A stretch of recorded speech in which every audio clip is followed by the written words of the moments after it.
ప్రభు నామాన్ని బట్టి ప్రాతకాల సమయంలో కూడి వచ్చిన సంఘానికి వందనాలు చెల్లిస్తా ఉన్నాను.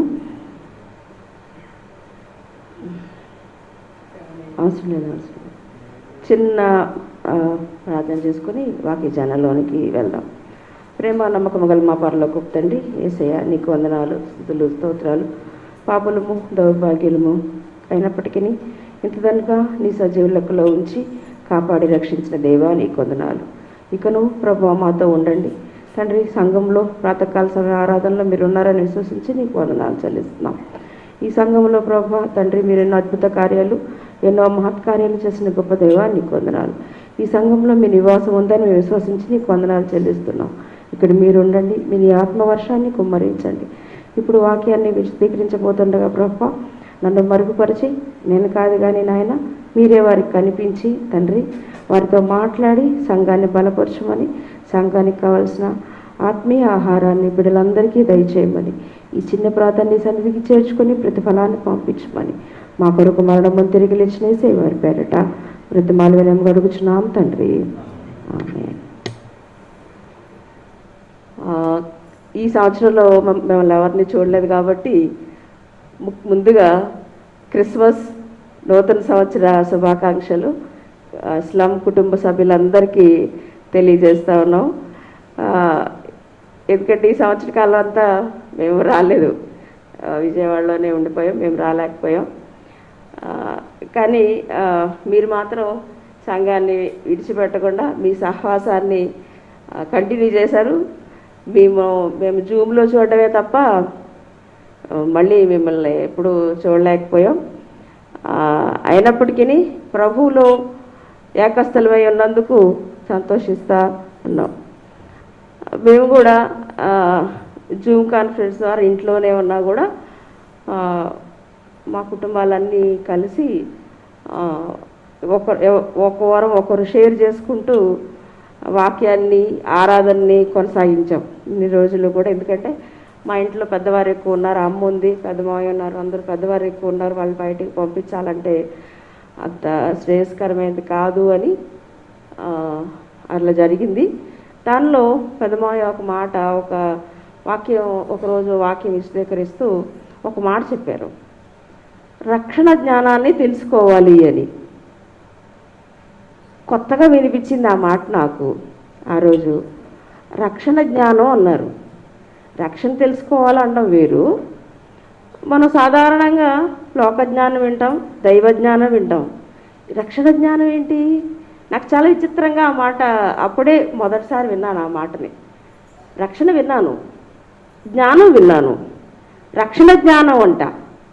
రక్షణ జ్ఞానాన్ని ప్రతి క్రైస్తవుడు తెలుసుకోవాలి అన్నారు.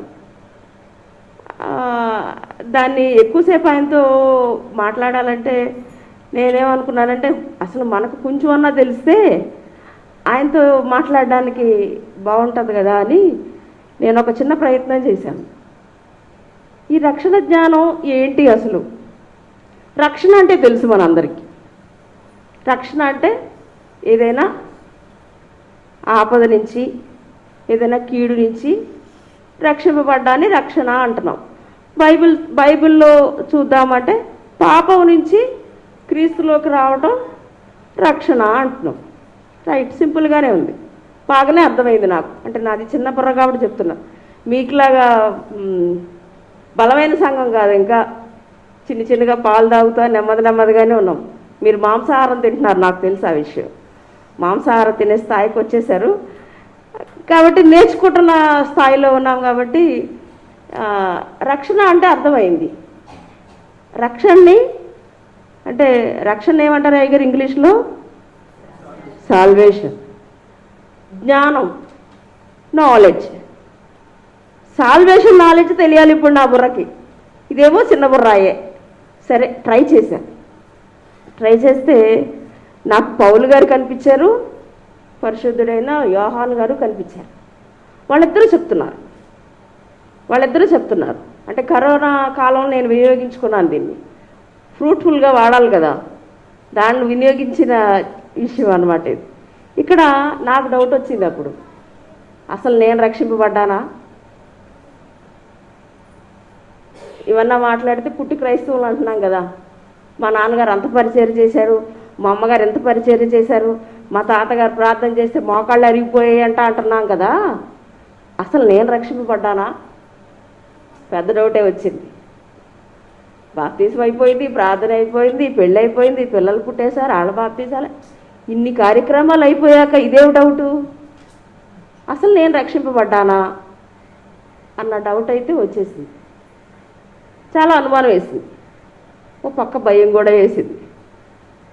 అంటే మళ్ళీ అయ్యగారి బ్యాక్గ్రౌండ్ అంతా లోదరన్ బ్యాక్గ్రౌండ్ కాబట్టి, ఏమండి మా లోదరన్ బ్యాక్గ్రౌండ్లో ఇది ఉండదండి అని మాట్లాడతారు ఆయన. ఇప్పుడు మళ్ళా లేదు, ఏ బ్యాక్గ్రౌండ్ అయినా సరే రక్షణ అనేది రక్షింపబడకుండా క్రీస్తులో పాలిభాగస్తులై ఉండడం అసాధ్యం. ఆయన ఏం అంటాడంటే, నువ్వు రక్షింపబడకుండా ఇక్కడ తెల్లారి ప్రార్థనకు వచ్చినా సరే నువ్వెవరో నాకు ప్లీజ్ నాకు తెలియదురా నువ్వు అనేస్తాడు. ఎందుకంటే మనం వెళ్ళాల్సింది చోటు ఇది కాదు, వేరే చోటు ఉంది. అక్కడికి వెళ్ళినప్పుడు నువ్వు తెలియదు అన్నాడంటే ఏమైపోవాలండి? నాకైతే భయం వేసింది. మళ్ళీ అక్కడికి వెళ్ళిన దాకా ఉండి నువ్వెవరో నాకు తెలియదు అన్నాడంటే ఏం చేయాలి అసలు? ఎలా ఏం చేయాలి అప్పుడు? నువ్వెవరో నాకు తెలియదమ్మా అన్నాడు అనుకోండి, ఏమైపోవాలి? కాదండి అయ్యగారు, పొద్దున్నే యోనాయ్య గారు పాస్టర్ గారి దగ్గరికి పొద్దున్నే తెల్లారుజామునే ప్రార్థనకి వెళ్ళేదాన్నండి అంటే, యోనా గారిని అడిగి వెళ్ళి నన్ను అడుగుతావు ఏంటంటే, మళ్ళీ ఆయన ఎక్కడున్నా వెతుక్కోవాలి. ఇదో పెద్ద సమస్య.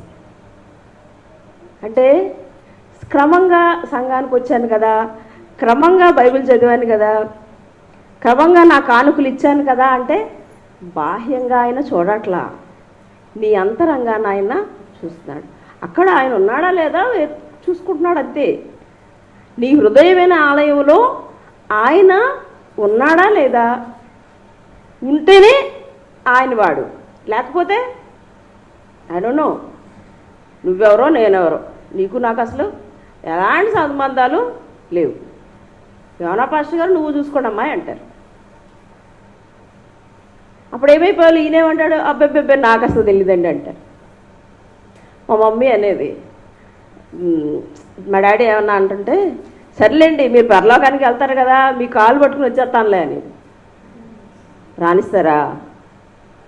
ఇప్పుడు మా నాన్నగారు ఏమంటారు, అక్కడే ఉన్నాడు ఆయన ఏమంటాడు, నాకు కూడా తెలియదురా నువ్వెవరో అంటాడు.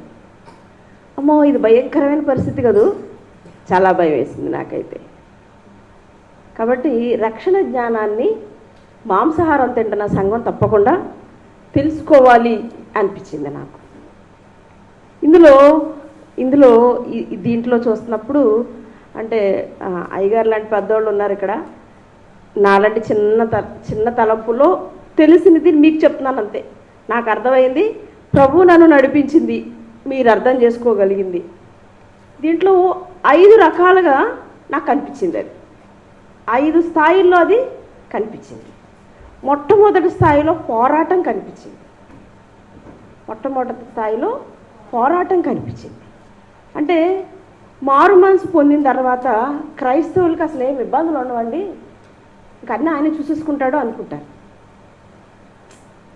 కరెక్ట్గా కాదు అసలు. అంటే ఒక కంఫర్ట్ జోన్లోకి వెళ్ళిపోతాం అనిపిస్తుంది. మారు మనసు పొందేస్తే మనం ఒక కంఫర్ట్ జోన్, అంటే ఒక ప్రొటెక్టెడ్ ఏరియా, అక్కడ ఇబ్బంది లేని పరిస్థితుల్లోకి వెళ్ళిపోతామేమో. అందుకే కదా పాస్టర్ గారు మారు మనసు పొందండో అంటున్నాడు అనుకుంటాం. లేదు, అక్కడ శ్రమలు స్టార్ట్ అవుతాయి, పోరాటం స్టార్ట్ అవుతుంది. ఎందుకు పోరాటం స్టార్ట్ అవుతుంది అక్కడ అంటే, పాపాన్ని విడిచిపెట్టి నువ్వు ప్రభువులోకి రావాలి. అక్కడ ట్రాన్స్ఫర్మేషన్, ఒక మార్పు అనేది నీలో జరుగుతుంది. గొంగళి పురుగు సీతాకోకచిలుక అవ్వాలి, ఆ కకూర్లోకి వెళ్ళాలి. అందులో అది శ్రమ పడాల్సిందే. అది ఏం పడిందో అనేది మనకు తెలియదు. మనకు కనిపించేది ఏంది? అందమైన సీతాకోకచిలుక. గొంగళి పురుగుని మన ఇంట్లోకి వస్తే రానిస్తామా? చాలా అసహ్యం. సీతాకోకచిలుక ఎలా తిరుగుతుంది అనుకోండి, చక్కగా నవ్వుతూ ఊరుకుంటాం, అంతేనా? ఎందుకు? అది మార్పు చెందింది. ఆ మార్పు చెందడానికి అది చాలా ఇబ్బంది పడింది, చాలా శ్రమ పడింది, చాలా ఒత్తిడికి గురయ్యింది. ఇంత గొంగళి పురుగు ఇంత కక్కులోకి దూరింది. ఆ కక్కుని ఎంత ఉంటుంది? చిన్నదే, నొక్కేసింది దాన్ని. ఒత్తిడి వచ్చింది, శ్రమ పడితే దాని రూపం చక్కగా మారింది. లేకపోతే దాంట్లో ఆ రూపం రాదు. కాబట్టి మొట్టమొదటి స్థాయిలో చూసినప్పుడు పోరాటం కనిపించింది. అంటే పాపి పశ్చాత్తాపం పొంది దేవుళ్ళలోకి వచ్చినప్పుడు జరిగే పోరాటం, ఆత్మ సంఘర్షణ అనొచ్చు దాన్ని ఒక రకంగా. మనలో జరిగే సంఘర్షణ. ఆ సంఘర్షణ ఏమంటుందంటే లోపల ఒక్కొక్కసారి ఇది తప్ప, ఇది రైటా. తప్పు నెగ్గినప్పుడు లోపల ఇంకో మనిషి ఉంటాడు కదా, ఉన్నాడా? ఉంటాడు, అందరికీ ఉంటాడు లోపల ఇంకో మనిషి. నువ్వు బయటికి నవ్వావు కదా అని నేనంటే నీకు నచ్చానని కాదు, గ్యారంటీ, డౌటే లేదు అందులో. లోపల ఎన్ని రకాలు తిట్టుకుంటామో అన్ని రకాలు ఉంటాయి లోపల మనిషి వేరు, బయట మనిషి వేరు. ఈ లోపల మనిషికి బయట మనిషికి మధ్యలో ఒక సంఘర్షణ విపరీతంగా జరుగుతుంది. దేవుణ్ణి తెలుసుకున్నప్పుడు ఒక విపరీతమైన సంఘర్షణ జరుగుతుంది. ఆ సంఘర్షణలో మనకు మామూలప్పుడు కూడా జరుగుతుంది అది. ఆ సంఘర్షణలో ఏది నెగ్గితే అది బయటికి కనిపిస్తుంది. అదే మన యాటిట్యూడ్, మన యొక్క నైజం. వీళ్ళ స్వభావం ఇదిరా అంటాం. ఒర్రి నాయన అడిగి చాలా పాపరా, నా జోలికి ఎవరు రారు. మా డాడీ దాన్ని చిన్నప్పుడే అనేవారు, అరే రే దాని జోలికి వెళ్ళక తిక్క తల్లి రాది అని. చాలా కోపం నాకు.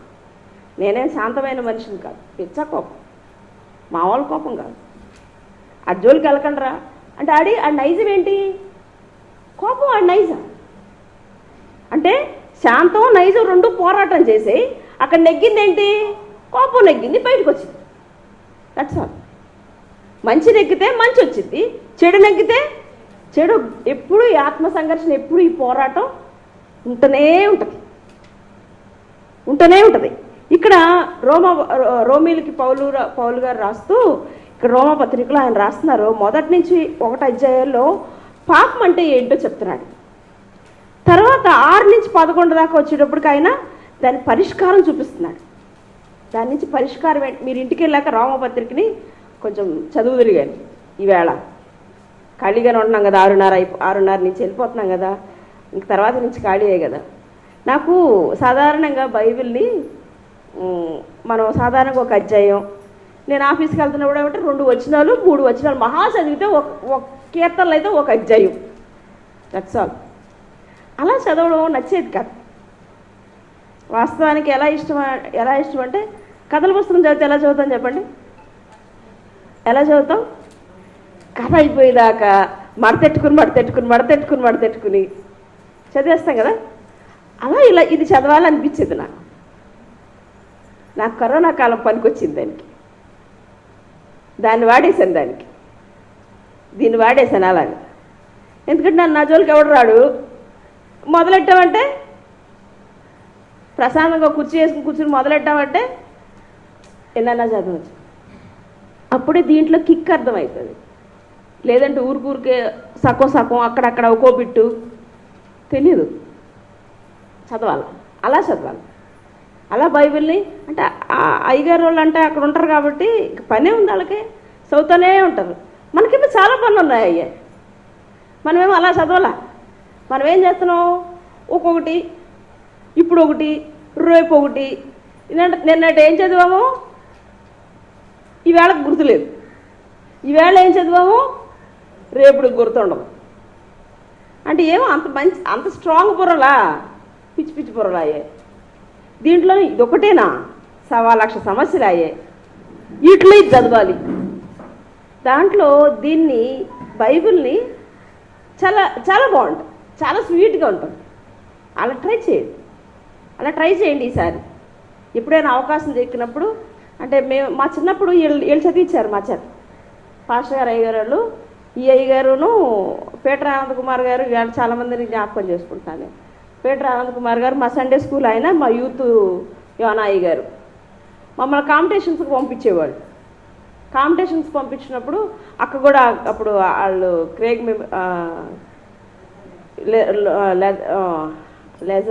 ఏంటి రిజర్వ్ ఆ చర్చ్ నుంచి అక్కళ్ళు కూడా వచ్చేవారు. గైగల్పాడులో ఉదయం చర్చ్ వాళ్ళు వెళ్ళారంటే కప్పు కొట్టారనే లెక్క. అటు చదివించేవారు వీళ్ళు మా చేత. ఎందుకంటే దాన్ని ఒక అధ్యాయం మొదలు పెట్టామంటే అక్కడ 4 కాండాలు అనేవారు. ఈసారి కాండాల మీద క్విజ్ అనేవారు.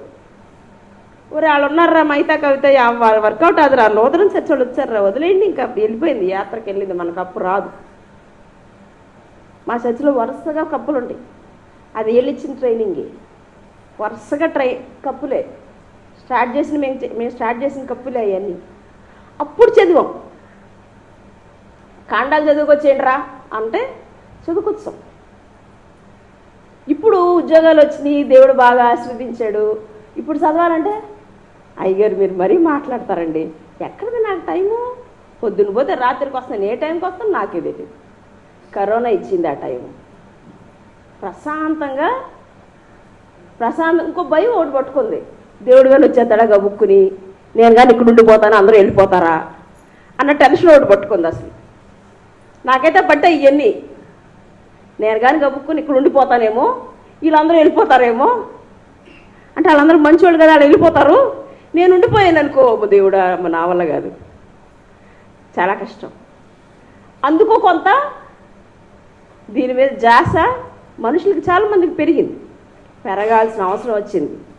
అంటే మనిషి వెంటనప్పుడు ఒక చెక్ పెడతాడు కదా, ప్రకృతి కూడా ఒక చెక్ చేసుకుంటాం.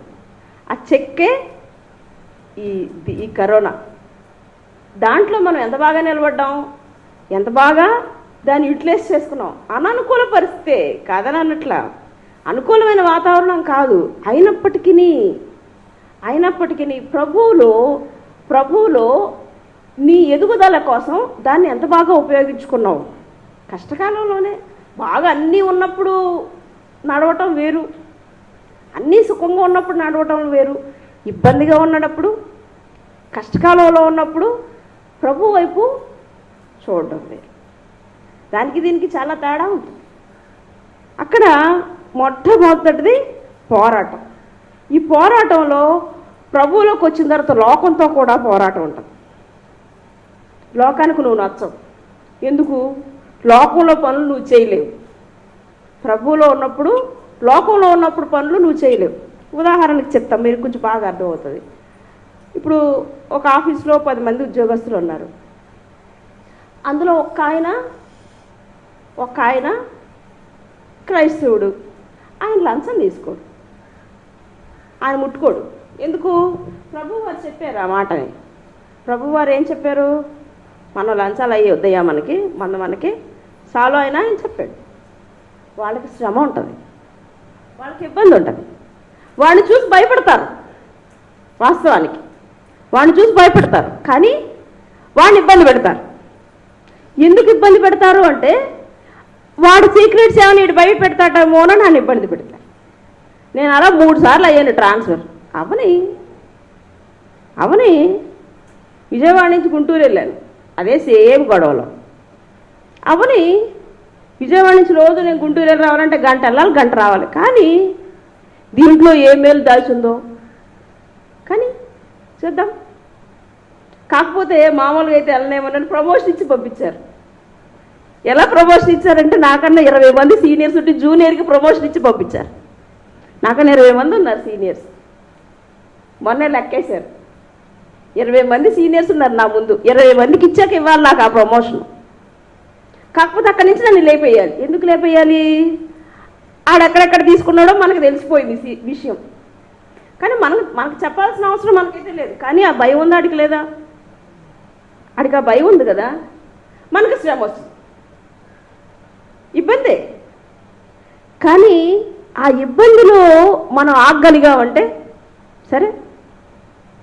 కానీ దీంట్లో ఏం మేలు దాగుందో కానీ వెళ్దాం. పోరాటం అక్కడ ఉంటుంది, మానసికమైన సంఘర్షణ ఉంటుంది, శారీరకమైన ఇబ్బంది ఉంటుంది, 2 ఉంటాయి. ఉండని ఉన్నప్పటికీ నువ్వు నిలబడ్డావంటే నువ్వు మారు మనసు లక్షణాలు కొన్ని ఉన్నాయి, రక్షణ లక్షణాలు కొన్ని ఉన్నాయి అని అర్థం. రక్షణలోనే నువ్వు ఉన్నాయి అని మొదటి సూచన. తర్వాత ఈ పోరాటం పట్టుదలని ఇస్తుంది. పోరాటం ఏం చేస్తుందంటే పట్టుదలలోకి నడిపిస్తుంది, స్ట్రాంగ్నెస్ వస్తుంది అన్నమాట. పోరాటం చేసి నాకు ఆఫీస్లో ఏడుపు రాదు. వాళ్ళు ఎన్నన్నా సరే నాకు ఆఫీస్లో ఏడుపు రాదు. నా కన్నీళ్ళు ఎప్పుడు ఎవరు చూసుండరు. మా ఇంట్లో ఏడుస్తా నేను. మా ఇంట్లో ఎక్కువ ఏడ్చేది నేనే. అంటే ఏడు. అందుకే నన్ను అసలు మా ఇంట్లో మా డాడీ కొట్టలేదు, మా అమ్మ కొట్టలేదు. తెలివైందని కదా. వాళ్ళు కొట్టే లోపల మనం ఇక్కడ ఏడ్చేస్తాం, ఇంకేం కొడతారు వాళ్ళు. కానీ ఆఫీస్లో ఎప్పుడు ఎవడు నా కన్నీళ్ళు చూడలే ఇప్పుడు వరకు. అవసరంలా. ఎందుకంటే అవతల దగ్గర మనం తేలికైపోవాల్సిన అవసరం లేదు. పట్టుదల కావాలి. పోరాటం నేర్పిస్తుంది ఆ పట్టుదలని. ఏంటండి క్రైస్తవులే అన్ని శ్రమలే అని ఆలోచించాల్సిన అవసరం లేదు. శ్రమ వస్తేనే నీ క్యారెక్టర్ ఏంటో బయటకు వచ్చింది. బాగున్నప్పుడు అన్నీ బాగానే ఉంటాయి, అన్నీ బాగానే నడిచిపోతూ ఉంటాయి. శ్రమ వచ్చినప్పుడు నువ్వేంటో బయటకు వస్తుంది. అసలు నువ్వేంటో తెలుస్తుంది. నువ్వు ఏ స్థితిలో ఉన్నావు, ఏ స్థాయిలో ఉన్నావో అర్థమయ్యేది శ్రమలప్పుడే. ఇప్పుడు మా ఇంటి దగ్గర విజయవాడలో వజ్రాలు ఉన్నాయండి. ఒక్కొక్కడికి ఒక వజ్రం ఇస్తాను, వస్తారా అంటే మీరు వస్తారా రారా? వస్తారు. నేను చెప్తాను పాస్టర్ గారికి, అయ్యగారు మా ఇంట్లో బొగ్గులు ఉన్నాయి, ఒక్కొక్కడికి ఒక బొగ్గు ఇస్తాను, సంఘస్థులందరినీ మా ఇంటికి తీసుకురండి అంటే తీసుకొస్తారా? అయ్యగారు కారు వేసుకు తీసుకొస్తారు మిమ్మల్ని అందరినీ. వజ్రాలు ఉన్నాయంటే మైతా మేడం గారు విజయవాడలో ఒక వజ్రం ఇస్తానంటున్న అబ్బాయి కారు కట్టించేసుకుని వెళ్ళిపోతాం పాడంటాడు ఈయన. లేదు బొగ్గులు ఉన్నాయి మా ఇంట్లో, ఒక్కొక్కడికి ఒక్కొక్క బొగ్గు ఇస్తాను, వస్తారా అంటే వస్తారా? బొగ్గుల కోసం మీటి దాకా రావాలా విజయవాడ దాకా? మా ఇంట్లో లేవు బొగ్గులు అంటారా అనరా? ఆ బొగ్గు గన్లో బొగ్గు ఒత్తిడికి గురైతేనే కదా వజ్రం వచ్చేది. ఎప్పుడు వచ్చింది వజ్రం ఎట్లా వచ్చింది? బొగ్గు గన్నులో అడుగు పొరల్లో విపరీతమైన రాపిడి జరిగి, విపరీతమైన సంఘర్షణ జరిగి, విపరీతమైన ఒత్తిడి జరిగి వచ్చిందే వజ్రం.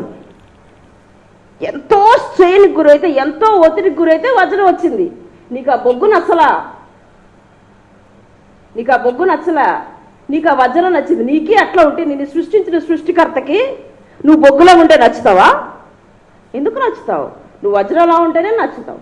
వజ్రంలో నువ్వు మారాలంటే ఒత్తిడి గురవ్వాలా వద్దా? ఖచ్చితంగా గురవ్వాల్సిందే, డౌటే లేదు అందులో. అప్పుడప్పుడు మా అమ్మ అంటది, అబ్బా లంచాలు తీసుకున్న వాళ్ళు బాగానే ఉన్నారు, అబ్బా మనమే ఇబ్బందులు పడతాను. ఇప్పుడు ఈ లోకంలో మనం పడినట్టు అనిపించని, నేను ఇబ్బంది పడినట్టు అనిపించినాయి. నేను అప్పుడప్పుడు చెప్తా ఉంటా, ఆఫీస్లో కూడా చెప్తా, ఒరే ఎన్నన్నా చేసుకోండిరా స్వామి, అల్టిమేట్ విన్నర్ నేను రా అంటాను. చివరికి విజయం నాదేనబ్బాయి, మీరు ఎన్నన్నా చేసుకోండి, నేనే విన్ అవుతా. ప్రభు నిజంగానే ఆ మాట నా నోట్లో ఎందుకు పెట్టాడు నాకు తెలియదు, కానీ ప్రతి ఆఫీస్లో వాడాల్సి వచ్చింది. అంటే నేను తిరిగిన ప్రతి ఆఫీస్లో, ఇక్కడ కాకినాడ మొదలెట్టాను, ఇప్పుడు గుంటూరు నుంచి మళ్ళీ హెడ్ ఆఫీస్లో తేలేను, కాకినాడ నుంచి రాజమండ్రి నుంచి విజయవాడ నుంచి గుంటూరు నుంచి మళ్ళీ ఇప్పుడు హెడ్ ఆఫీస్ విజయవాడ. ఈ అన్ని ఆఫీసులో వాడాల్సి వచ్చింది. ఇదే మాట అన్ని ఆఫీసులో వాడాల్సి వచ్చింది. అల్టిమేట్ విజయం నాదే. నువ్వేమన్నా చేసుకో, నేను నీకు కనిపించవచ్చు శ్రమ పడుతున్నట్టు, ఇబ్బంది పడుతున్నట్టు నీకు కనిపించవచ్చు కనుక, కానీ విజయం మాత్రం నాదే. విన్నర్ నేనే. గేమ్లో నేను ఓడిపోను. ఎందుకు? నేను నమ్మిన నా దేవుడు ఓడిపోనేవాడు. ఇదే ఎగ్జాంపుల్. 20 మంది సీనియర్స్ ఉంటే 21వ మనిషిని తీసుకుని ప్రమోషన్ ఇచ్చి పంపించాడంటే ఏం చేయాలి? ఆడికి ఇంకా ఆప్షన్ లేక, ఇంకేమి చేయలేక అక్కడుంటే ఇబ్బంది. సో అక్కడి నుంచి తప్పించాలి. ఏమిచ్చి పంపించాడు? ప్రమోషన్ ఇచ్చి పంపించాడు. నా ఆఫీస్ అక్క నా బావగారు కూడా చూశారు. 21వ మనిషికి ఎప్పుడుకొస్తుంది? 21వ మనిషికి నాకు ఇంకా 15 ఏళ్ళ సర్వీస్ ఉంది. నాకు ఎప్పుడు వస్తుందంటే ఖచ్చితంగా నేను 14, 13 ఏళ్ళలో ఉన్నప్పుడు రావాల్సిన ప్రమోషన్ వచ్చి ఇచ్చి పంపించేశారు. విజయం నాదేనా? ఒత్తిడి కరెక్టే, ఇబ్బంది కరెక్టే. నేను రోజు వెళ్ళాలి, రోజు రావాలి, ఎస్. కానీ దాంట్లో ఏం మేలు దాచిపెట్టాడు.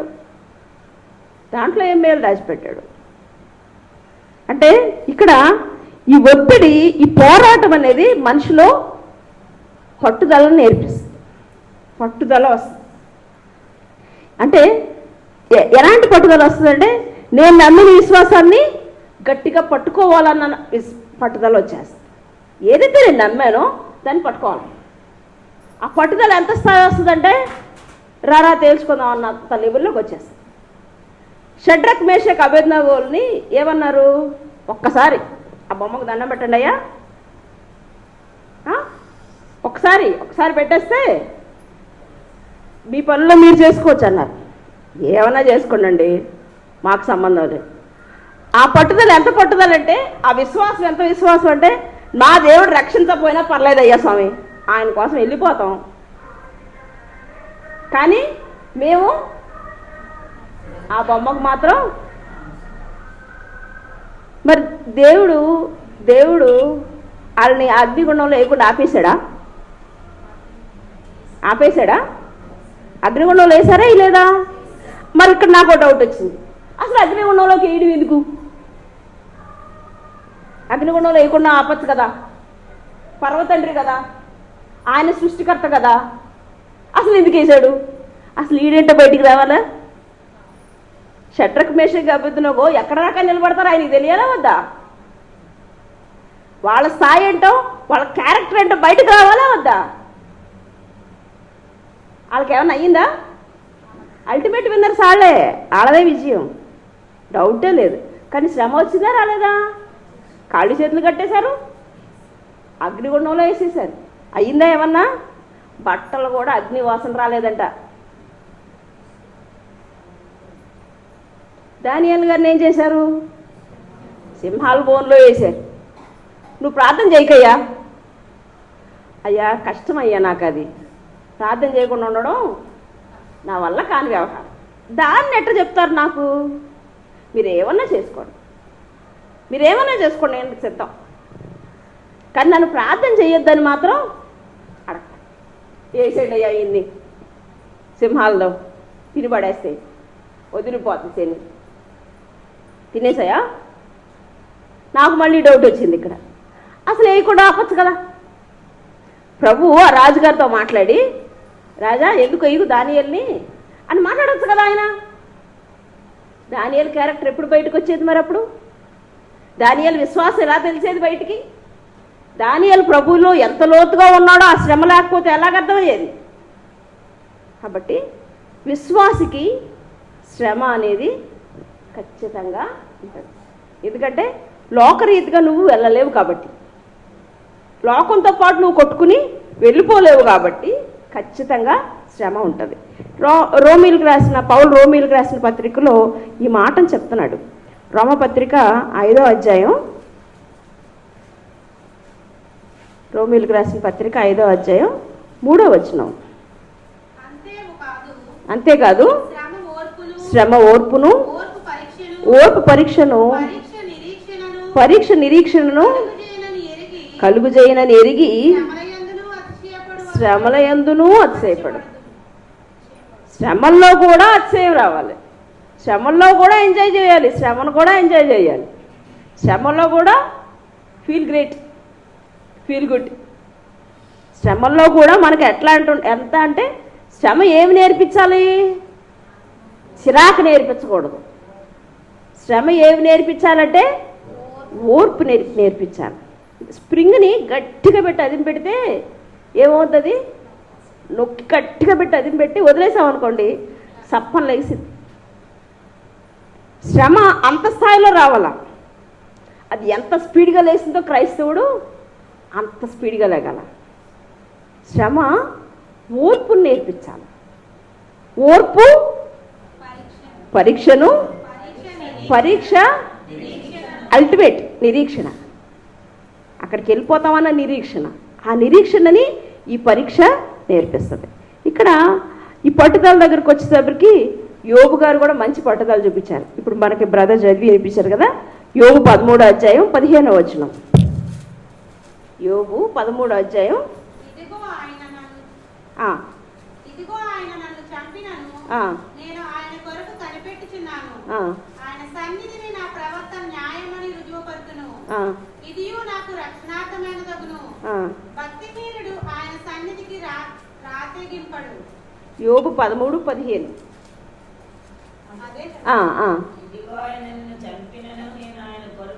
ఇదిగో ఆయన నన్ను చంపేనండి. ఆయనకి ఏం జరిగిందో మీకు తెలుసు. యోబు గారికి ఒంటి నిండా పుళ్ళు, స్నేహితులేమో విసిగిస్తున్నారు, భార్య కూడా ఎందుకయ్యా ఒకసారి ఆ మాట అని చచ్చిపోక అయితే ఒంటి నిండా పుళ్ళు వేసుకుంటే ఆమెకి సిరాకు వస్తుంది. ఆ ఫ్రెండ్స్ అందరికీ ఈయన అసహ్యంగా ఉన్నాడు. ఈయనేమంటున్నాడు, ఇదిగో ఆయన నన్ను చంపినను, నేను ఆయన కొరకు కనిపెట్టుచున్నాను. ఎందుకంటే ఆయన సన్నిధిని నా ప్రవర్తన న్యాయమని ఇదియు నాకు రక్షణార్థమైనదగును. అది కూడా నాకు రక్షణే. కానివ్వండి, రానివ్వండి, శ్రమ కానివ్వండి, అయినా కూడా నేనైతే ఆయన్ని వదిలిపెట్టే మనిషినైతే కాదు. చెప్పేస్తున్నాడు క్లియర్గా. ఆయన నన్ను చంపేని. ఇంకా అంతకుమించి ఏముంది? ఇంకా అంతకుమించి ఇంకేమైనా ఉందా? ఏమైందో మనకు తెలియదు. ఈ లోకంలో ఉన్నంతకాలమే, చనిపోయాక ఏమైందో తెలియదు. చివరి అంకం ఏంటి? చివరి అంకం ఈ నాటకంలో చివరి అంకం చచ్చిపోవడమే, సమాధిలో వేసేయడమే. నన్ను చంపేసినా పర్లేదు, ఆయన నన్ను చంపేసినా ఇబ్బంది ఏమీ లేదంటున్నాడు. ఎందుకు? నా న్యాయ ప్రవర్తన అంటే ఆ పట్టుదల ఎలాంటి పట్టుదల? అల్టిమేట్. ఇంకా ఇంకా ఇంకా దానికి మించి పట్టుదల. నేను చంపేస్తానయ్యా అప్పుడు అంటే లేదులేండి కొంచెం సర్దుకోండి అయ్య గారు, ఈసారికి ఒక్కసారికి ఇలా జరిగింది, ఇంకెప్పుడు నేను అలా జరగను అట్లా. ఆయన చంపే ఆయన్ని చంపేస్తానన్నా సరే పట్టుదల వచ్చేసింది ఆయనకి. అంత శ్రమలో కూడా ఆయనకి అంత పట్టుదల యోబు గారికి వచ్చింది.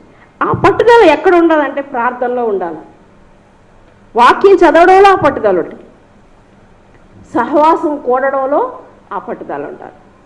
ఇదే మన మన మన సహవాసం, మన సంఘంగా కూడడమే మన సహవాసం. దీంట్లో పట్టుదల ఉండాలి. నువ్వు ప్రార్థించడంలో పట్టుదల ఉండాలి, వాక్యం చదవడంలో పట్టుదల. ఈ మూడిట్లో మనకు పట్టుదల వచ్చినప్పుడు ఖచ్చితంగా మనం రక్షణ పొందాము అనడానికి ఇంకొక సూచన. మనం రక్షణ పొందాము అనడానికి ఇంకొక సూచన. పోరాటం ఉంటుంది, పోరాటంలో పట్టుదల వస్తుంది, పట్టుదలలో పవిత్రత రావాలా. ఈ పట్టుదల తర్వాత రావాల్సింది ఏంటంటే మూడవదిగా పవిత్రత రావాలా, పవిత్రంగా ఉండాలి. దీనికి యోబు గారే చెప్తున్నారు. 23వ అధ్యాయం 10వ వచనం. నేను నడుచు మార్గం ఆయనకు తెలియను, నేను సువర్ణం వలె కనబడింది. ఆయన ఏమనాలంటే ఇన్ని బంగారం కదా నువ్వు, ఎప్పుడు శోధించిన తర్వాత నా బాబాయ్ నా కొడుకే బంగారం కదూ అనాలంట. ఇక్కడ ఆయన శోధించిన తర్వాత నేను సువర్ణంలాగా కనిపిస్తానట, బంగారంలాగా మెరిసిపోతా కనిపిస్తాను. అంటే ఆ పవిత్రమైన జీవితం తర్వాత వాళ్ళ రూపం ఎట్లా వచ్చిందంటే బంగారంలాగా మెరిసిపోతుంది. అది ఎవరు ఒప్పుకుంటారు అంటే, అది ఎవరు ఒప్పుకోవాలన్నాడు? ఆయనే ఒప్పుకోవాలి. మళ్ళీ ఎవరు ఒప్పుకోవడానికి లేదు. యోనాయ్య గారు వచ్చి నువ్వు బంగారం అమ్మ అంటే కుదరదంట. ఎవరు రావాలా? ఆయనే, దేవాదేవుడే అబ్బా నువ్వు బంగారం రా నాయన అని చెప్పాలంట. జక్కయ్య కథ కూడా చదివారు. నేడు ఇంటికి రక్షణ వచ్చింది. ఆయన ఏం చెప్తున్నాడు? నేను చాలా తప్పులు చేశానయ్యా, అవన్నీ ఎవరిదాడికి సరిపెట్ట. క్లీన్ అయిపోతున్నాడు, పవిత్రత వచ్చేస్తుంది, క్లీన్ చేసేసుకుంటున్నాడు. అనవసరంగా ఉన్నాయన్నీ క్లీన్ చేసేస్తున్నాడు, పవిత్రంగా వచ్చేయడానికి ఆయన ప్రయత్నం చేస్తున్నాడు. గొంగళి పురుగులా ఉండడానికి ఆయనకి ఇష్టం అవ్వట్లా, సీతాకోక చిలుకలా మారిపోవడానికి ఆయన ప్రయత్నం చేస్తున్నారు. క్లీన్ చేసేసుకోండి. పవిత్రమైన జీవితం కోసం పవిత్రత తర్వాత మనకు రావాల్సినటువంటి పటిష్టత రావాలి. 4వ స్థాయిలో పటిష్టత రావాలి. పరీక్ష ఉంటుంది, పరీక్ష ఉండకుండా ఉండదు, శోధన ఉంటుంది. శారీరకంగా ఈ లోకంలో చాలా రోగాలు కూడా వస్తాయి. వచ్చినా ఈ జబ్బు నాకే ఇవ్వాలా అని అడగాల్సిన అవసరం లేదు. అది కూడా ఆయన చిత్తం కాకపోతే నిన్నేమీ చేయదు. ఈ లోకంలో ఆయన నీ పని ఇంకా చేయించుకోవాలని కొన్నాళ్ళు అనుకుంటే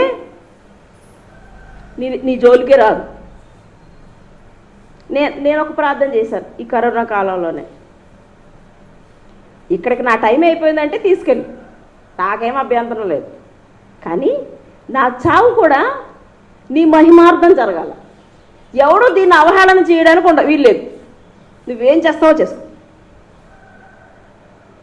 నేను ఇదే ప్రార్థన చేశాను. నేను ఎక్కువేం చేయలేదు. నేను చేసిన ప్రార్థన ఏంటంటే, చావు అయినా సరే రెడీ, నో ప్రాబ్లం. ఎందుకంటే ఇక్కడ నా పనులన్నీ అయిపోయినాయి అనుకుంటే తీసుకెళ్ళి, ఇబ్బంది ఏం లేదు. కానీ ఆ చావు అనేది ఎవరికి అవహేళనగా, నీ నామానికి అవమానం తెచ్చేదిగా మాత్రం ఉండడానికి వీళ్ళే. ఆ చావులో కూడా నేనే నెగ్గాలి. అట్లయితే రెడీ, కాదంటే ఊరుకో. ఇంక నా పని అయిపోయింది అనుకుంటే తీసుకెళ్ళి. ఇంకా ఉంది అంటావా, వాడుకో, నీ ఇష్టం. ఏదైనా నీ ఇష్టమే. నేనే నీకు అడ్డేం చెప్పట్లా. నేనైతే చాలా ప్రశాంతంగా ఉన్నాను, చాలా కూల్గా ఉన్నాను. ప్రశాంతంగా బైబిల్ చదువుకుంటుంటే పని పాట లేకుండా. అంటే దేవుడు నీ అవసరత ఈ లోకంలో ఇంకా ఉంది అనుకున్నప్పుడు ఖచ్చితంగా ఎట్లాంటి విపత్తు వచ్చినా, ఎలాంటి శ్రమ వచ్చినా, ఎలాంటి ఇరుకు వచ్చినా, ఎలాంటి ఇబ్బంది వచ్చినా నీకేం కాదు, ఏం కాదు, ఉండని రాని.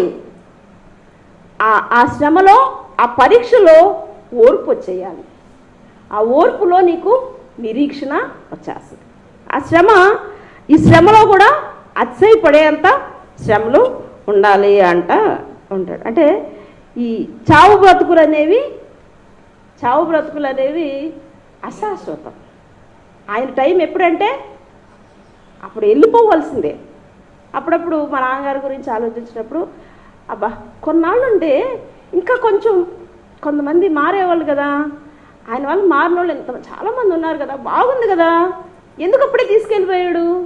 పాప నిండా 59 ఏళ్ళు వచ్చి 60 ఏళ్ళు వచ్చేటప్పటికే వెళ్ళిపోయారేంటి అంత తొందరగా అనిపిస్తుంది. కొంచెం గిల్టీగా అనిపిస్తుంది. ఇంకా కొన్నాళ్ళు ఉన్నట్టు నాకు అప్పుడప్పుడు అనిపిస్తుంది, నేను పిల్లల్ని సరిగ్గా పెంచలేకపోయానేమో, మా డాడీ ఉంటుంటే వీళ్ళని కొంచెం ఇంకా బాగా ట్రైన్ చేసేవాళ్ళేమో. నన్ను ఆయన ట్రైన్ చేయాలి, నా పిల్లల్ని ఎందుకు చేయాలి ఆయన ట్రైన్? ఆయన ఎందుకు ట్రైన్ చేయాలి?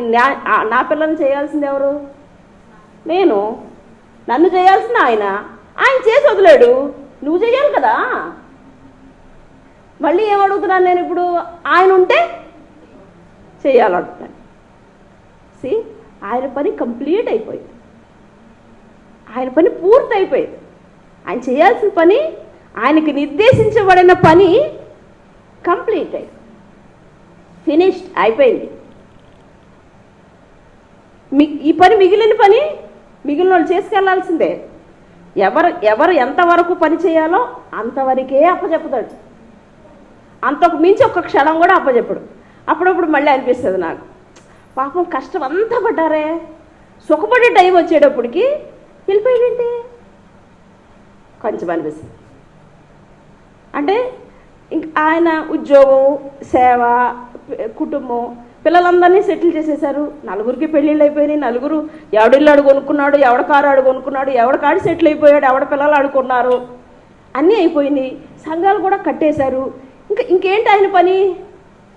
రిలాక్స్డ్గా ఆడి దగ్గరికి, ఈడి దగ్గరికి 4 రౌండ్లు తిరిగి రావటమే సుఖమే కదా. ఇంకా అప్పుడు తీసుకెళ్ళిపోయాడేంటి? ఇక్కడ పని అయిపోయింది అయింది, అక్కడ పని ఉంది, అక్కడ దేవదూతల దగ్గర అక్కడ ఇంకా పని ఉంది కదా, ఆ పనికి వెళ్ళిపోయారు. నాకు ఆ ఆన్సర్ దొరికింది. అంటే ఈ లోకంలో ఎవరి టెన్యూర్ ఎంతవరకు, ఎవరి కాలం ఎంతవరకు, అంతకాలం వరకే మనం, దానికోసం మనం ఆరాటం పడాల్సిన అవసరం అయితే లేదు.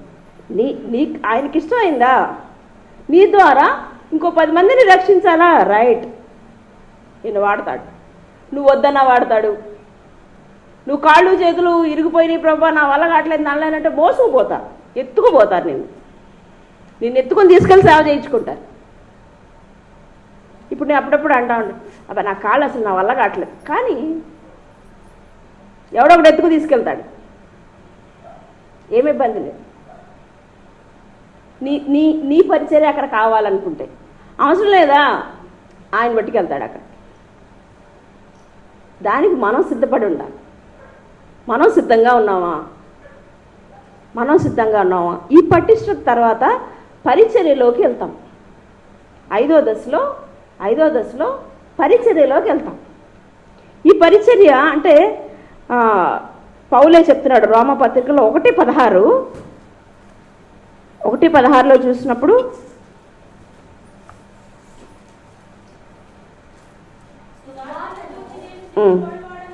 సువార్తను గురించి నేను సిగ్గుపడేవాడిని కాను, అనగా నమ్ము ప్రతివానికి, మొదటి యూదునికి గ్రీసు దేశస్థునికి కూడా రక్షణ కలుగజేయుటకు అది దేవుని శక్తి ఉంది, నీది నాది కాదు, ఆడు ఈడు అని ఏం లేదు.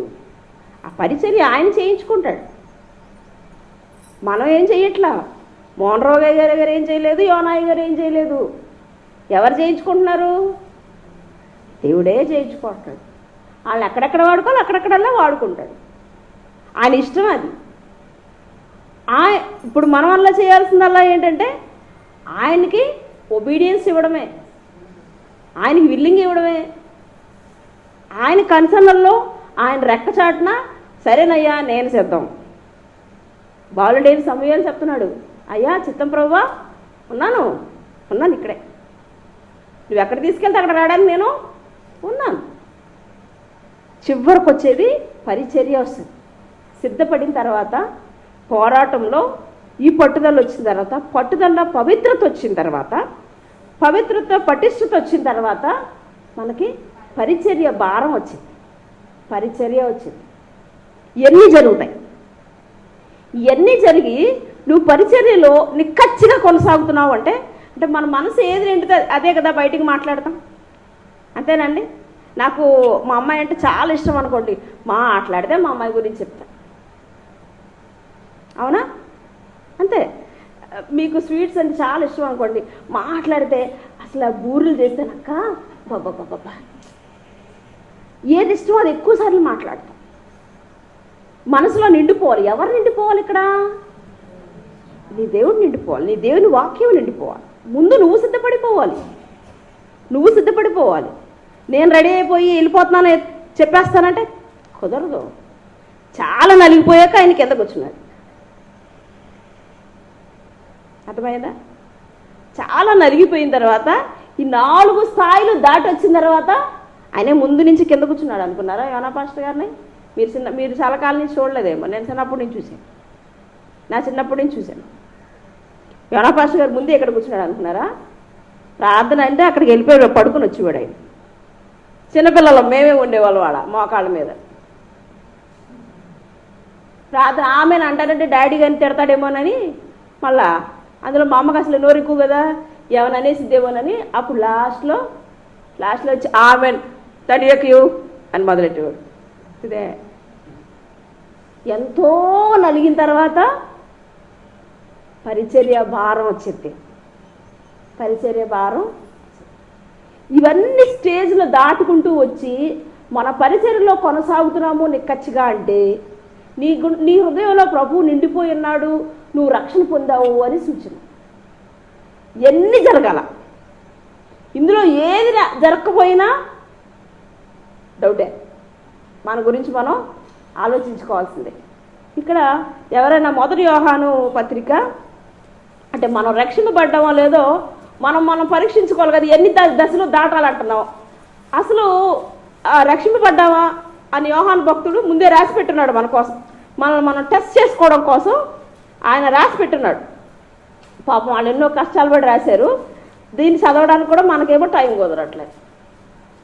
ఎన్నో శ్రమలు కోర్చి ఇది ఎక్కడ రాశాడంటే ఆయన ఎక్కడో పద్మాస్ దీపంలో పడేస్తే పాపం ఆడ కూర్చుని ఆళ్ళకాళ్ళకి అవన్నీ రాశాడంటే ఎన్ని కష్టాలు, ఎన్ని శ్రమలు. ఆ శ్రమల తర్వాత ఓర్పు, ఆ పరీక్ష, ఆ నిరీక్షణ నేర్చుకుని ఆ పట్టుదలలో పరిచర్యని, పవిత్రమైన పరిచర్యని, పటిష్టమైన పరిచర్యని ఆ భక్తులు చేయగలిగారు. కాబట్టి ఈరోజు నువ్వు నేను వాళ్ళ గురించి మాట్లాడుకోగలుగుతున్నాం. వాళ్ళు చెప్పిన 4 మాటలు మనం నేర్చుకోగలుగుతున్నాం. వాళ్ళు ఎక్స్పీరియన్స్ చేశారు, దీన్ని వాళ్ళు అనుభవించి మన కోసం రాసి పెట్టుంచారు. ఇక్కడ దీంట్లో యోహాను భక్తుడు రాస్తూ ఉంటాడు, మనం రక్షింపబడ్డామో లేదో పరీక్షించుకోవడానికి కొన్ని టిప్స్ రాశాడు. ఆయన మొదటి పత్రికలోనే రాశాడు. యోహాను గారు రాస్తూ మొదటి పత్రికలోనే రాశాడనమాట. యోహాను సువార్త 1వ అధ్యాయం 1వ వచనం 7వ వచనం. అయితే ఆయన వెలుగులోనున్న ప్రకారము మనం వెలుగులో నడిచిన ఎడల మనము అన్యోన్య సహవాసం గలవారమై ఉందుము. అన్యోన్య సహవాసం, ఒకరి ఎడల ఒకరికి ప్రేమ, ఒకరి ఎడల ఒకరికి నమ్మకం, సంఘానికి రావాలన్నా విశ్వాసం, సంఘాన్ని పటిష్టపరచుకోవాలన్నా నమ్మకం. సార్వత్రిక సంఘం, ఒక ఆయన మొన్న ప్రసంగం చేస్తూ క్రిస్మస్ రోజు చెప్పాడు, సార్వత్రిక సంఘం అంటే మన సంఘం ఇది తల్లి అయిన మరియ గర్భం లాంటిదంట. ఎందుకు? ఇక్కడ ఏసీ ఉంటాడు కదా, ఆవిడ గర్భం ద్వారానే కదా వచ్చాడు ఈ లోకంలోకి. అది పవిత్రమైన గర్భం. సంఘం కూడా మరియ తల్లి గర్భంలాగా పవిత్రమైంది. ఈ పవిత్రమైన గర్భంలోకి వచ్చి పోతా ఉన్నవాళ్ళు అన్యోన్య సహవాసం గలవారమై పవిత్రంగా ఉండాలా వద్దా? డౌట్ లేదు అందులో. ఇక్కడికి వచ్చి నాకు ట్రెజరర్ పోస్ట్ ఇవ్వలేదండి, నాకు క్యాషియర్ పోస్ట్ ఇవ్వలేదండి, నాకు సెక్రటరీ పోస్ట్ ఇవ్వలేదని అని దెబ్బలాడుకోవడానికి కుదరదు. అన్యోన్య సహవాసం గలవారమై ఖచ్చితంగా మనం ఉండాలి. ఇది సార్వత్రిక సంఘం. ఈ సంఘంలో పవిత్రత కలిగి అన్యోన్య సహవాసం గలవారమై ఉండాలంటాడు. అదేవిధంగా అది మొదటి దశ. మనం వచ్చి ఇక్కడికి గొడవ పెడుతున్నామంటే లేదబ్బా ఈ అబ్బాయికి రక్షణ లేదని నువ్వు చెప్పేయి. రెండోది చెప్తున్నాడు, త్వరగా వెళ్ళిపోతాను. 1 యోహాను 1వ అధ్యాయం 8వ వచనం. యోహాను పత్రిక తీసి పెట్టుకోండి అమ్మా.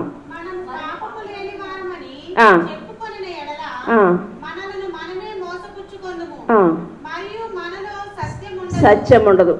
ప్రభు ఏం చెప్తున్నాడు? రోమపత్రికలో పౌలు గారు ఏం చెప్తున్నాడు? ఏ భేదము లేదు, అందరూ పాపం చేసి దేవుడు అనుగ్రహించి మహిమను పొందలేకపోతున్నారు అంటున్నాడు. ఇక్కడ ఏం చెప్తున్నాడు? మాకు పాపం లేదండి, నేను తప్పు చేయలేదు, నేను పాపం చేయలేదు అని చెప్తే అబద్ధం అంటున్నాడు. పాపంలో ఉన్నాం, పాపంలోనే పుట్టాం, పాపం నుంచి రక్షింపబడి పవిత్రతలోకి రావటానికి ప్రయత్నం చేస్తూ ఉన్నాం, పవిత్రతలోకి వచ్చాం. పాపం లేనివారు అని మనం చెప్పుకుంటే మనం అబద్ధం, నిజమే కాదు. ఇక్కడ పాపం లేనివారు అని చెప్తే అలాంటి వాళ్ళలో సత్యం ఉండదంట, నిజం ఉండదంట, అబద్ధం చెప్తున్నారని లెక్క. మూడోది 1 యోహాను 2:3. మరియు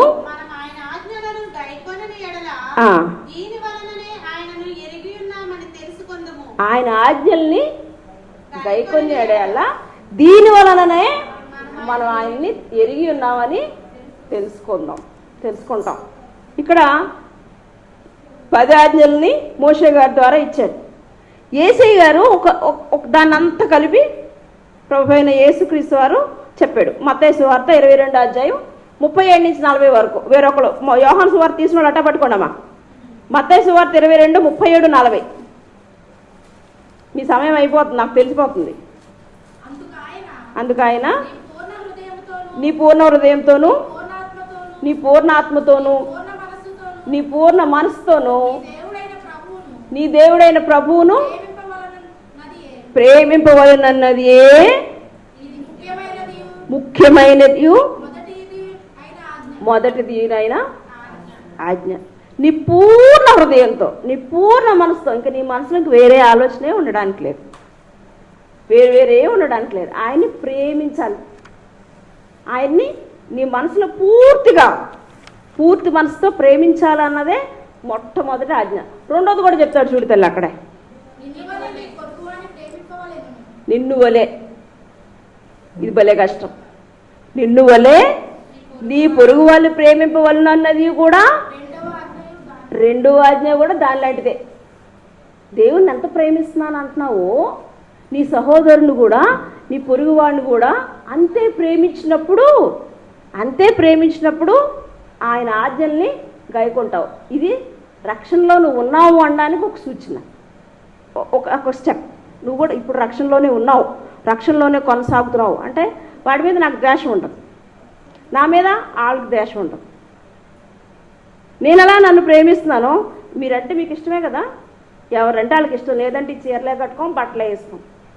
అది లేకపోతే ఎవడంటే వాడికి ఇష్టం లేకపోతే ఈ నగలు చేయించమని అది ఇది వాళ్ళ గోలు పెట్టి నానా హంగామా చెయ్యం.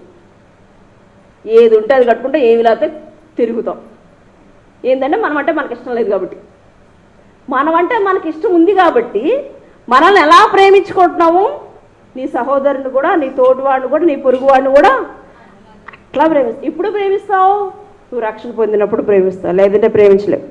నాలుగోది మొదటి యోహాను 2:15.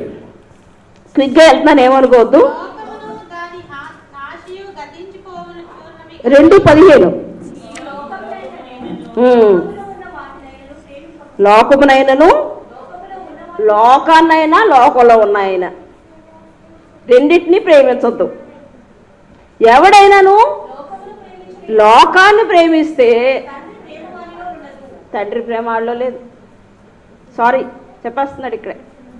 నువ్వు లోకాన్ని కానీ లోకంలో ఉన్న వాటిని కానీ ప్రేమించడం మొదలుపెట్టావంటే అదేమైనా కానీ, అది నీ తండ్రి అవని, నీ తల్లి అవని, నీ పిల్లలు అవని, నీ ఇల్లు అవని, నీ సంఘం అవని, నీ ఆఫీస్ అవని, ఏమైనా కానీ దేవుని కన్నా ముఖ్యంగా దాన్ని ఏదైనా ప్రేమించావు అంటే తండ్రి ప్రేమ నీలో లేదు అని లెక్క. అయిపోయింది, అక్కడికి చాప్టర్ క్లోజ్ అని అయిపోతుంది. తర్వాత విషయం చూసుకుంటే మొదటి యోహాను 2:23.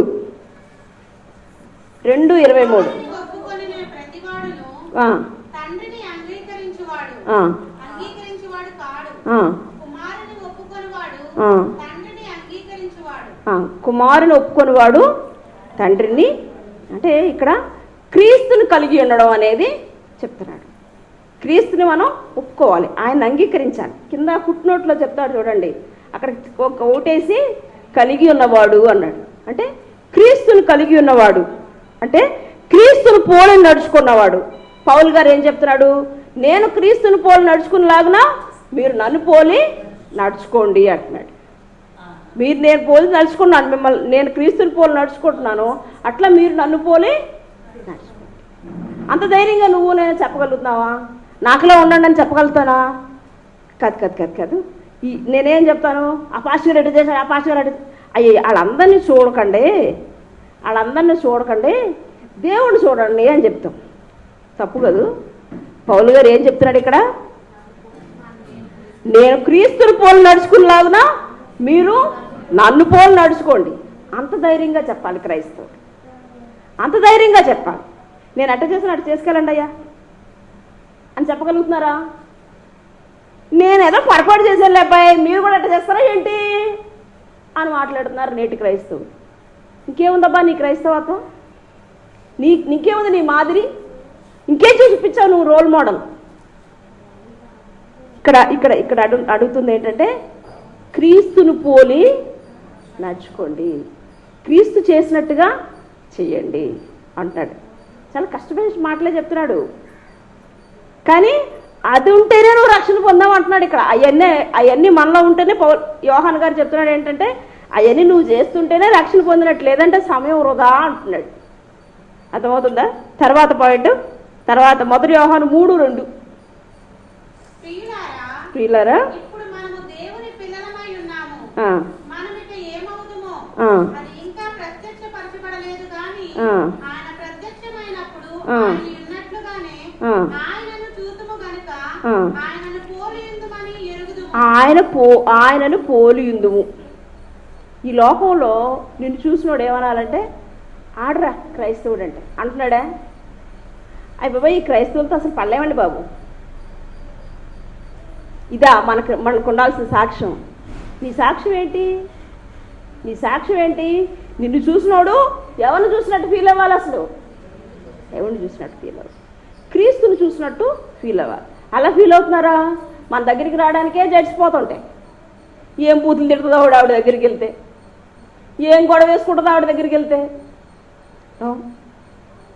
అది కాదు. ఇక్కడ ఏం చెప్తున్నాడంటే, నా పోలికగా మీరు మారిపోవాలి. ట్రాన్స్ఫర్మేషన్, మార్పు ఎలా జరగాలి అంటే, నువ్వు కనిపించడానికి వీలేదు అబ్బాయి, నువ్వు కనిపించడానికి వీల్లేదు. నువ్వు వెళ్ళిపోవాలి పక్కకి. నేను కనిపించాలి, నీలో నేను కనిపించాలి. ఎప్పుడు కనిపిస్తా? నువ్వు నన్ను పోలి నడుచుకోవాలి అని చెప్తున్నాడు. ఆ తర్వాత ఎప్పుడు ఇలా కనిపిస్తావంటే, ఆయన విత్తనం మనలో ఉన్నాడు, ఆయన బీజం మనలో ఉన్నప్పుడు. 1 యోహాను 3:9. దేవుని మూలంగా పుట్టిన ప్రతి వానిలో ఆయన బీజము నిలిచిన గనుక వాడు పాపము చేయడు. వాడు దేవుని మూలంగా పుట్టినవాడు గనుక పాపము చేయజాలడు. చెయ్యడు. ఫస్ట్ చేయడు, ఆడు చేయడు. ఎందుకంటే ఆడు దేవుడి మూలంగా పుట్టాడు కాబట్టి ఆడు పాపం చేయడు. రెండోది ఇక్కడ మరి నొక్కుతున్నాడు చూడండి, పాపము చెయ్యి జాలడు. ఆడి వల్ల కాదబ్బా. అక్కడ ఘర్షణ ఉంటుంది, మళ్ళా సంఘర్షణ వచ్చింది. అక్కడ ఏదైనా చేయబోతుంటే, రే తప్పురా, నువ్వు క్రైస్తవుడు నానా, ఏసీ ఉన్నాడు నీ దగ్గర, అపవిత్రం చేయొద్దు దాన్ని అని నీకు ఒక కాషన్ ఇస్తాడు. చెయ్యి జాలడు, చెయ్యలేడు, ఆడు వల్ల కాదు. ఆడు అబద్ధం చెప్దామన్నాడు వల్ల కాదు, ఆడు దొంగతనం చేద్దామన్నాడు వల్ల కాదు, ఆడు లంచం తీసుకుందామన్నాడు వల్ల కాదు. ట్రై చేసినారా చేయలేడు. ఎందుకు? లోపల ఉన్నవాడు వెనక్కి లాగేస్తాడు, లోపల ఉన్న యేసయ్యాన్ని వెనక్కి లాగేస్తాడు. చెయ్యి జాలడు, చెయ్యలేడు. ఎందుకంటే క్రీస్తు బీజం వాళ్ళు ఉంటుంది. ఇక్కడ ఆ తప్పు యొక్క సెన్సిటివిటీ ఇక్కడే ఉండాలి. ఇది పొరపాటు అన్న ఒక సెన్సిటివిటీ ఉంటుంది కదా మనకి. అంటే అరే ఇది చేయకూడదురా, ఇది చేయొచ్చు, ఇది చేయకూడదు అన్న విజ్ఞత ఉంటుంది కదా. చూడండి, అది ఇక్కడే తెలుస్తుంది. ఎప్పుడైతే 1-2 సార్లు అదే తప్పు వెళ్ళిపోతున్నావు అనుకో, చేసేస్తున్నావు అనుకో, ఆ సెన్సిటివిటీ పోతుంది.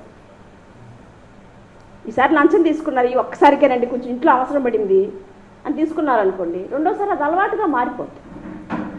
క్రీస్తులో ఉన్న బీజం పడినోడు, క్రీస్తు బీజం పడినోడు ఆ పని చెయ్యజాలడు, చేయలేడు. ఆడు వల్ల ఏమైపోయినా సరే, అల్టిమేట్ చావైపోయినా సరే ఆ పని నాడు చేయలేడు. తర్వాత ఏం చెప్తాడంటే, ఈ రక్షింపబడ్డామో లేదో పరీక్షించుకోవడానికి 1 యోహాను 3:14.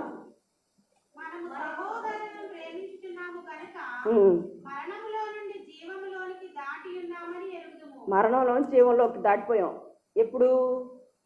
సహోదరుల్ని ప్రేమిస్తున్నాం కాబట్టి. ప్రేమిస్తున్నావా? అది మనం పరీక్షించుకోవాలి. నేనేమి మీకేం క్వశ్చన్లు వేయట్లేదు సుమా, అసలు విషయం చెప్తున్నాను అంతే. నాకంత టాలెంట్ లేదు, నాది ఉన్నది చిన్న నాలెడ్జే. తర్వాత 1 యోహాను 3:17.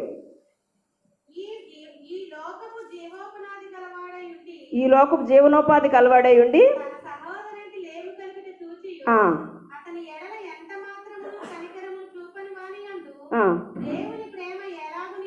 దేవుని ప్రేమ ఎలా ఉంటుంది? నువ్వు మాత్రం బిర్యానీ వేసుకుని రోజు తినేస్తున్నావు, నీ పక్కోడు అసలు అన్నమే తింటలేదు, ఆడి గురించి నీకు ఆలోచనే లేదు, నీ సహోదరుడు గురించి నీకు ఆలోచనే లేదు, నీలో కనికరమే లేదు. అప్పుడు దేవుడి ప్రేమ నీ దగ్గర ఎక్కడ ఉన్నది? నువ్వేం చూపించావు?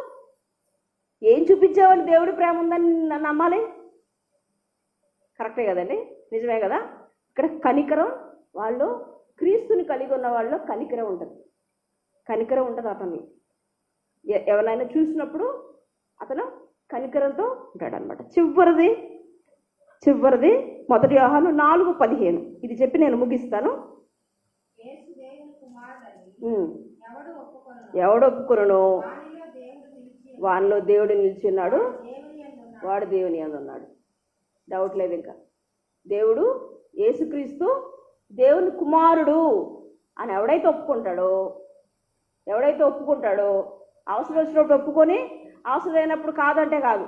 ఆఫీస్కి వెళ్ళినప్పుడు బొట్టెట్టుకు వెళ్తాను, చర్చికి వచ్చినప్పుడు తెల్ల చీర కట్టేసుకుంటాను, తీసేసేస్తాను. అది కుదరదు. నువ్వు ఎక్కడున్నా ఒకే రకంగా ఉండాలి. నీకు ఇబ్బందిగా ఉందా? మనీ ఇబ్బంది ఏం లేదు. ఆయనకు కావాల్సిన ఆత్మలను ఆయన తెచ్చుకుంటాడు. ఆయనకి ఎవరెవరు కావాలో ఆయనకి తెలుసు. నీకు అంత ఇబ్బంది ఉన్నప్పుడు ఇబ్బంది పడాల్సిన అవసరం లేదు. ఎవరైతే క్రీస్తుని ఒప్పుకుంటాడో వాళ్ళలో ఆయన ఉంటాడు, ఆయనలో ఆయన ఉంటాడు, ఆయనలో ఈయన ఉంటాడు. వాడు దేవుని వాడు. That's all. ఇందులో ఇంకేలేదు. ఎన్ని ఉన్నవాడు దేవుల్లోనే ఉన్నాడు, రక్షింపబడ్డాడు, రక్షణలోనే ఉన్నాడు. పరలోక రాజ్యానికి వెళ్తాడని కొంచెం టికెట్ రెడీ చేసుకోవచ్చు అన్నమాట. పరలోక రాజ్యానికి వెళ్ళడానికి ఈ క్యారెక్టర్స్ అన్నీ మనకుంటే, ఓహో మనకు కూడా చిన్న టికెట్ దొరికింది అబ్బాయి అనుకోవచ్చు అనమాట. అర్థమవుతుందా? ప్రియ విశ్వాసులారా, ప్రాతకాల సమయంలో మనం రక్షింపబడ్డామో లేదో పరీక్షించుకోవడానికి ప్రభు మనతో సూటిగా తేటగా మాట్లాడుతూ ఉన్నాడు. ఇలాంటి సందర్భాలు మళ్ళీ రాకపోవచ్చు. ప్రభు రాకడ అతి సమీపంగా ఉంది కాబట్టి సిద్ధపడదాం. రక్షణలో మనం కొనసాగడానికి ప్రభు మనకందరికీ తన శక్తిని, తన బలాన్ని, తన ధైర్యాన్ని, తన పట్టుదలని మనందరికీ అనుగ్రహించాలని, ఈ చిన్న వాక్యాన్ని ప్రభు మన వెనుకల్లో దీవించాలని కోరుతూ ఈ వాక్యాన్ని ముగిస్తున్నాను. అందరికీ వందనాలు. సమస్త జ్ఞానం మించిన దేవుని సమాధానము యేసు క్రీస్తువుల హృదయములకును తలంపులకును కావలి ఉండును గాక.